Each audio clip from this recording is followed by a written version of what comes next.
I'm happy to be joined now by Congresswoman Jane Harman, who has said that she is satisfied with the verdict. Good morning to you. She is the chair of the Homeland Security Subcommittee on Intelligence. Congresswoman Harman, welcome, and good morning to you. You know, Eric Holder, the Attorney General, said that failure was not an option in this case. And for many people, the margin of success here was a little bit too slim. Well, I wouldn't call conviction on conspiracy charges a slim count. This man will be sentenced to a minimum of 20 years. The fact that there were so many murders involved here will affect his sentencing. He'll more likely get a life sentence in a maximum security federal prison and be which is a longer sentence than all but one of the 5 people convicted by military tribunals has gotten. Yeah. Peter King is entitled to his rhetoric, but not to his own facts. And the facts are that there have been 218 convictions on terrorism-related charges since 9/11, 5 in military tribunals, and those convictions are all for long sentences, and a lot of those people will never see light again. Congresswoman, you know, I think a lot of people look at a 20-year sentence for the number of murders, and we're looking at the carnage right now in Africa. And when you remember what happened there, and you think about the families who were affected by that, and you think about the evidence that was not allowed to be brought into this courtroom because of the kind of courtroom it was, including, you know, cell phone connections to this man, to a detonator, explosives that another party said, you know, he bought for Ahmed Golani. It makes a lot of people wonder whether or not, you know, any justice was really served here, and whether or not this guy's going to get out in 10 years.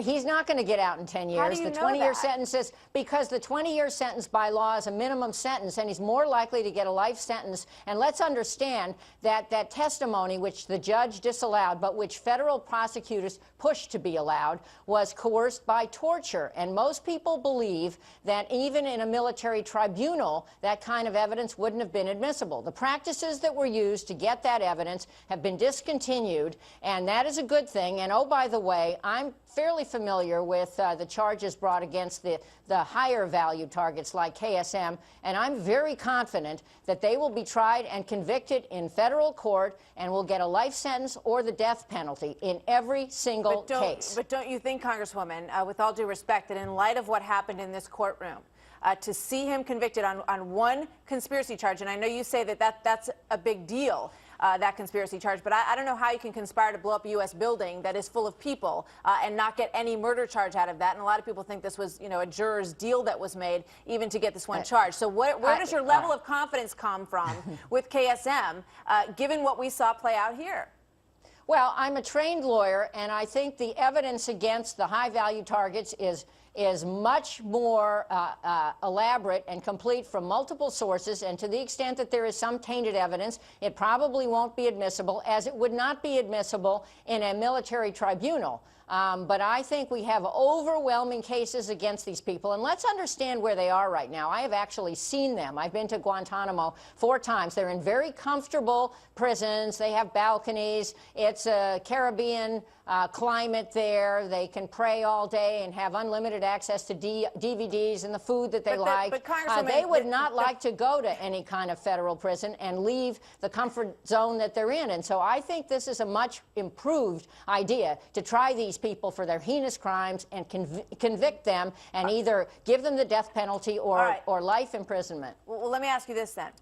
When do you expect that to happen? Because there are people who have been waiting for this for a very long time. When do you think this will happen? I'd love it to happen soon. We have to work out the location.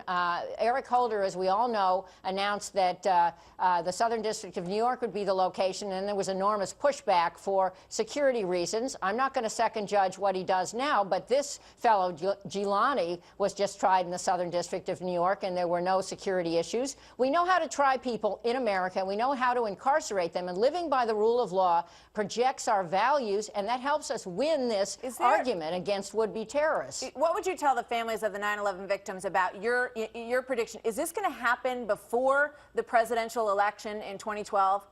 I think it should happen before the presidential election. I think the Obama administration should make a decision about where this is going to happen and move it promptly. I don't see why KSM and the others need to be in a warm Caribbean climate with, you know, very peaceful days which they would like to continue. I think that is absolutely wrong, and that breaks our promise to these families that they'll be brought to justice. Okay, KSM a long time ago wanted to have his trial and admit that he was guilty and get on with it, and I think that justice needs to be served and swiftly.